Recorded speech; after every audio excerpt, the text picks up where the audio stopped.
इस वीडियो में दिखाई देने वाला है उसे देखकर आप भी डर जाएंगे। तैयार हो? वीडियो देखें, लाइक शेयर करें और ऐसे ही हॉरर वीडियो के लिए हमारे चैनल को सब्सक्राइब।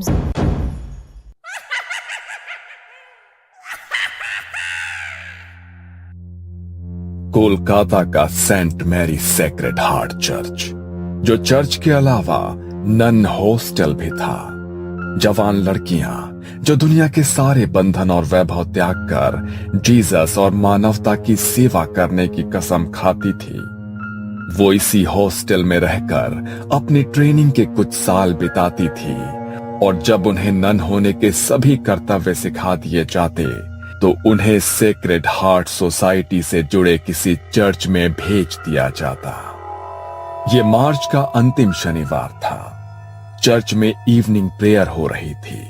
तभी मदर सुपीरियर एग्नेस, जो इस नन ट्रेनिंग सेंटर की हेड थी, उन्होंने एक 22 साल की लड़की से बाकी लड़कियों का परिचय कराया। ये है गॉड स्पेशल चाइल्ड मारिया। आप सभी की तरह इनका जन्म भी सिर्फ सांसारिक सुखों में अपने जीवन को व्यर्थ करने के लिए नहीं, बल्कि प्रभु के चरणों की सेवा के लिए हुआ है।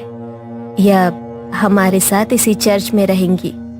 मदर एग्नेस ने अपनी तरफ से नन मारिया का इंट्रोडक्शन दे दिया था, लेकिन मारिया के चेहरे पर गहरी उदासी की परत चढ़ी दिखाई देती थी।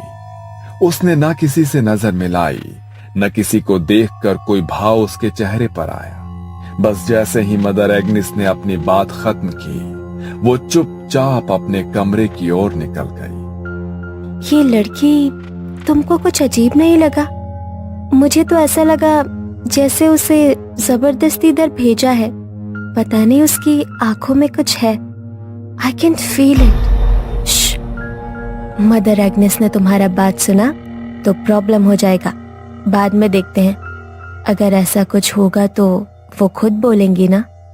तुम क्यों अपना मूड खराब करता है? मोनिका के कहने पर उसके ही कमरे में रहने वाली रोमा चुपचाप अपने कमरे में लौट गई थी। लेकिन अभी भी मारिया का वो सपाट चेहरा, गहरी भीतर धसी आंखें उसके मन में कौंध रही थी। अगले दिन सवेरे प्रेयर के समय रोमा ने महसूस किया कि वो सबसे पीछे खड़ी हुई कुछ और ही बड़बड़ा रही है, जैसे वो इस प्रेयर से बचने की कोशिश कर रही हो। रोमा दबे पांव मारिया के नजदीक जाकर खड़ी हो गई और उसके मुंह से निकल रहे शब्दों को समझने की कोशिश करने लगी। मारिया कुछ अजीब सा बड़बड़ा रही थी, जो स्पष्ट तो बिल्कुल भी नहीं था, लेकिन रोमा के शरीर में उसकी आवाज से झुरझुरी सी दौड़ने लगी थी, क्योंकि मारिया किसी आदमी की दोहरी आवाज में कुछ बोल रही थी। कुछ तो अलग है इस लड़की में। मैं पता लगा कर रहूंगी आखिर इसका चक्कर क्या है। इसका दिमाग लगता है ठिकाने पर नहीं है। वैसे भी हम सबका यहाँ आने का कोई ना कोई कारण है। ये तो इतनी पढ़ी लिखी सुंदर है, कोई भी मिल सकता था इसको। यहाँ क्यों आई? रोमा के मन में कई सवाल थे, जिनके उत्तर जानने के लिए वो काफी परेशान थी। शाम को प्रेयर के बाद सभी अपने कमरे में सोने की तैयारी कर रहे थे, लेकिन रोमा ने आज कुछ अलग सोचा हुआ था। सबके सोने के बाद वो दबे पांव मारिया के कमरे की खिड़की पर पहुंची और अंदर झांक कर देखने लगी। लेकिन वहां का नजारा देखकर रोमा के रोंगटे खड़े हो गए थे। मारिया अंदर चेयर पर बैठी हुई थी, लेकिन वो चेयर पर ऐसे बैठी थी जैसे किसी ने उसके पूरे शरीर को मोड़ तरोड़ कर जबरदस्ती वहां बैठाया हो।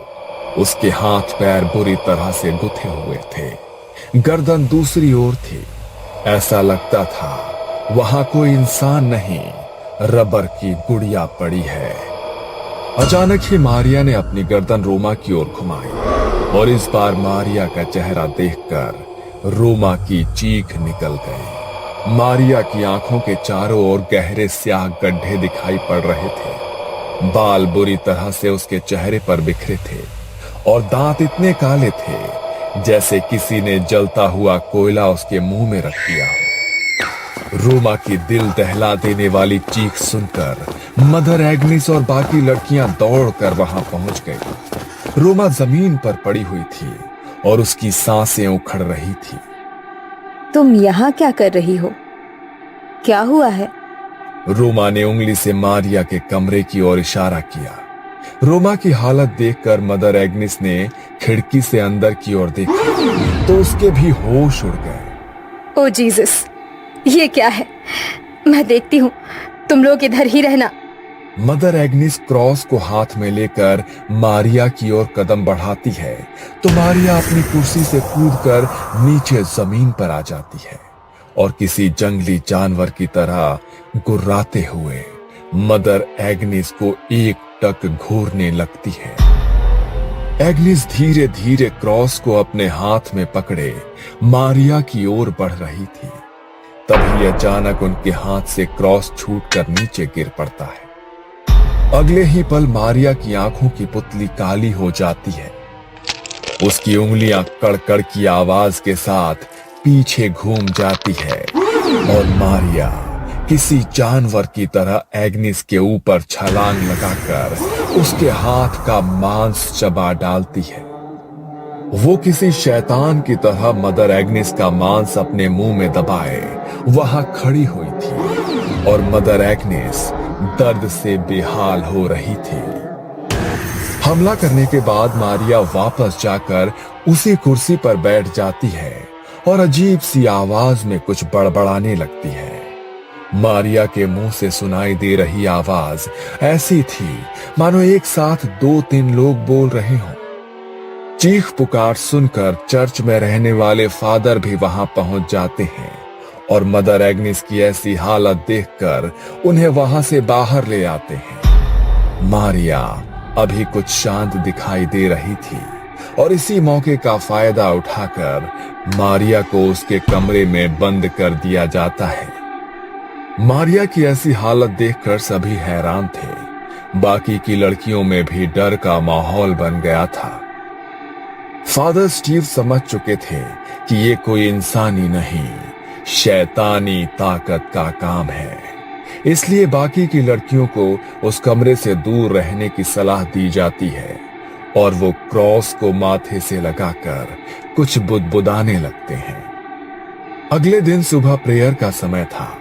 फादर ने सभी ननों को मारिया के कमरे के बाहर बुलाया और एक साथ प्रेयर करने के लिए कहा।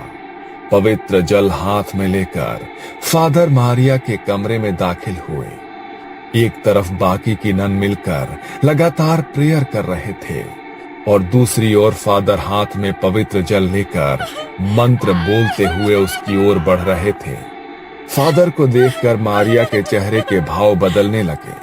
वो घबरा कर एक कोने में सिमट रही थी।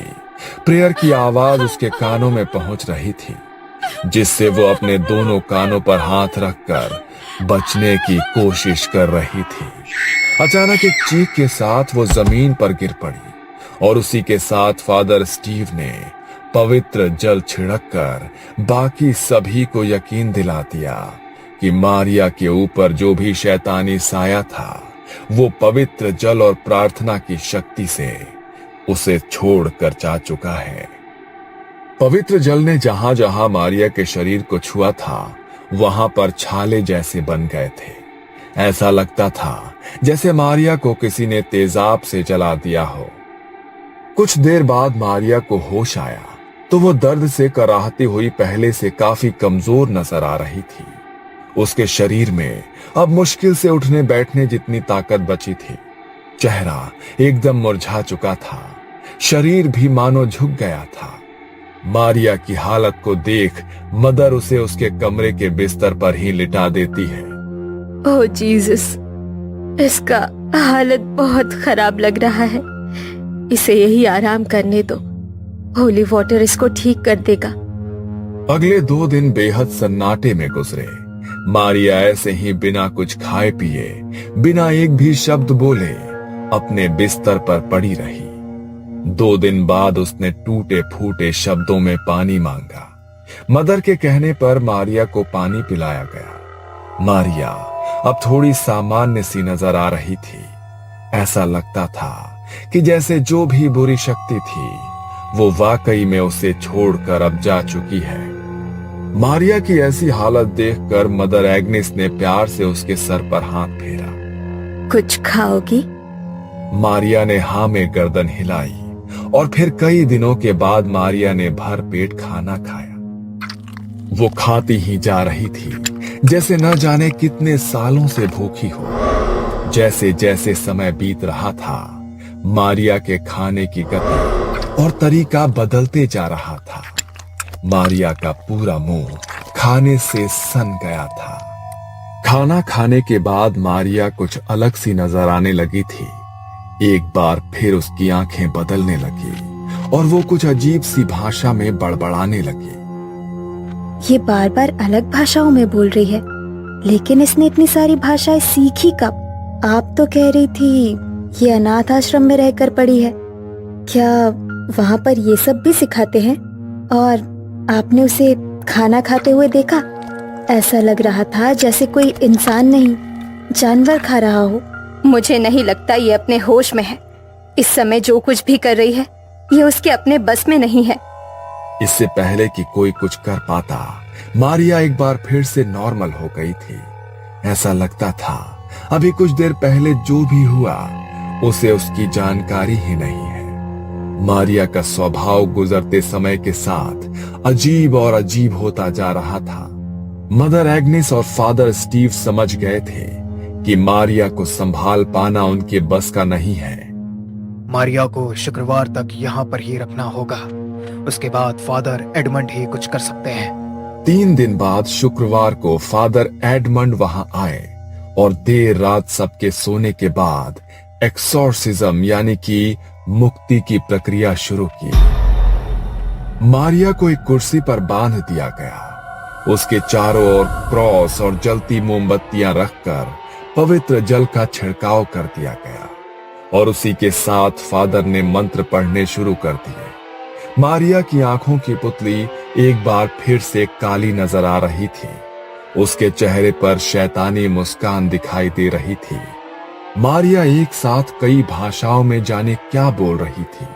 कभी उसके मुंह से नन्हे बच्चे की आवाज सुनाई देती, तो कभी किसी आदमी की कड़कती आवाज कानों में पड़ती। जैसे जैसे फादर मंत्र पढ़ते जा रहे थे, मारिया अब गुस्से में दिखाई देने लगी थी।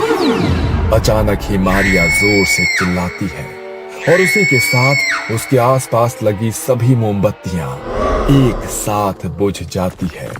और तभी फादर देखते हैं कि जमीन पर रखे क्रॉस और मारिया के बीच की जमीन फटने लगी है। मारिया बुरी तरह से चीख रही थी। उसकी चीख की तेज आवाज किसी के भी बर्दाश्त से बाहर होती जा रही थी। अचानक ही मारिया का शरीर बुरी तरह से अकड़ने लगता है और उसी के साथ मदर एग्नेस की आंखों का रंग भी गहरा काला पड़ जाता है। मुझे छोड़ दो, मैं बताती हूँ, सब बताती हूँ। ये सब 1 साल पहले शुरू हुआ था। मारिया एक नन कभी बनना ही नहीं चाहती थी।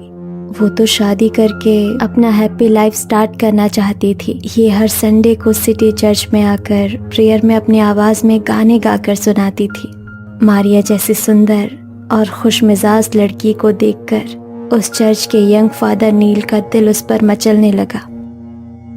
नील ये भूल गया था कि उसने चर्च के लिए अपना जीवन समर्पित करने की कसम ली है। धीरे धीरे दोनों के बीच बातें शुरू हुई और जवानी के आवेग में ये दोनों रिश्ते में आ गए। मारिया और नील दोनों के लिए इस रिश्ते को सबके सामने लाना असंभव था, क्योंकि एक फादर उम्र भर कुंवारे रहने की कसम खाता है। अगर ये बात सोसाइटी में किसी को भी पता चलती तो बहुत बड़ा तमाशा होता। चर्च की रेपुटेशन खराब होती सो अलग। इसीलिए वो अब अपनी गलती सुधारना चाहता था। उसी दिन मारिया जब चर्च में प्रेयर के लिए आई तो उसने बताया कि वो 4 महीने की प्रेग्नेंट है। फादर नील के पैरों के नीचे से जमीन निकल गई थी। वो कुछ भी समझने की हालत में नहीं था। वो उस बच्चे को एक्सेप्ट नहीं कर सकता था और मारिया जिद पर अड़ी हुई थी कि वो अपने बच्चे को दुनिया में लाकर ही रहेगी। जब बातों से मारिया नहीं मानी तो नील ने मुझे सारी बातें बताई और मदद मांगी। मैंने वादा किया कि मैं उसकी मदद करूंगी, लेकिन पहले ज़रूरी ये था कि वो मारिया को बच्चे से छुटकारा पाने के लिए राज़ी करे।